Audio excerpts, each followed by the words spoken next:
අයිබෝවන් ඔබ දන්නවාද මේ විශ්වය ආරම්භ වුණේ කොහොමද කියලා? අද අපි ඒ ගැන සොයා දැනගමු. අපි ජීවත් වන මේ අති විශාල විශ්වය ඇතිවුණේ කොහොමද කිව්වොත් අපි කවදා හරි හිතලා තියනවාද? මීට අවුරුදු බිලියන කට කලින් මේ මුළු මහත් විශ්වයම තිබුණේ ඉතාමත් කුඩා අතිශයින්ම උණුසුම් තිතක් වගේ තැනක කිව්වොත් ඔබ විශ්වාස කරනවාද? අද අපි කතා කරන්නේ බිග් බෑන් එහෙමත් නැත්නම් මහා පිපිරුම ගැනයි. මහා පිපිරුම යනු කුමක්ද? බිග් බෑන් කිව්වම අපිට හිතෙන්නේ ලොකු වෙඩිල්ලක් වගේ පිපිරීමක් කියලයි. ඒත් විද්‍යාත්මකව බැලුවොත් මෙය පිපිරීමකට වඩා ඉතා වේගවත් ප්‍රසාරණය වීමක්. එක ක්ෂණයකින් පරමාණුවකට වඩා කුඩා ප්‍රමාණයක් තිබුණු විශ්වය අතිවිශාල ප්‍රමාණයකට විහිදී ගියා. කාලය සහ අවකාශය බිහිවීම.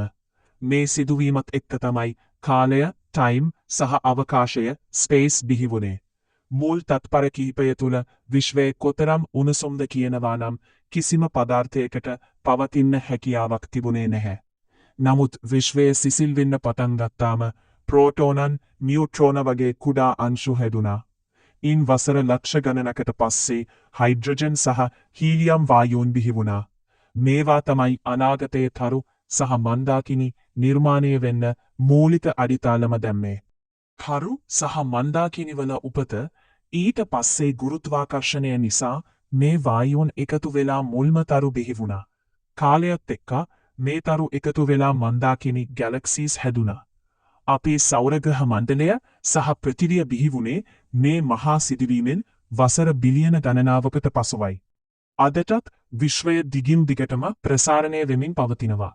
අපි දකින මේ හැම දෙයක්ම ඔබත් මමත් ඇතුළුව නිර්මාණය වෙලා තියෙන්නේ එදා ඒ මහා පිපිරුමෙන් ඇතිවුණු අංශු මාත්‍රවලින්. ඇත්තටම අපි හැමෝම තරුවල දූවිලි වගේ දෙයක්. මේ වගේ විශ්වයේ තවත් අභිරහස් ගැන දැනගන්න කැමති නම් අපේ නාලිකාව සබ්ස්ක්‍රයිබ් කරන්න. වීඩියෝවට කැමති නම් ලයික් එකක් දාලා යහළුවන්ට බලන්න ෂෙයා කරන්න.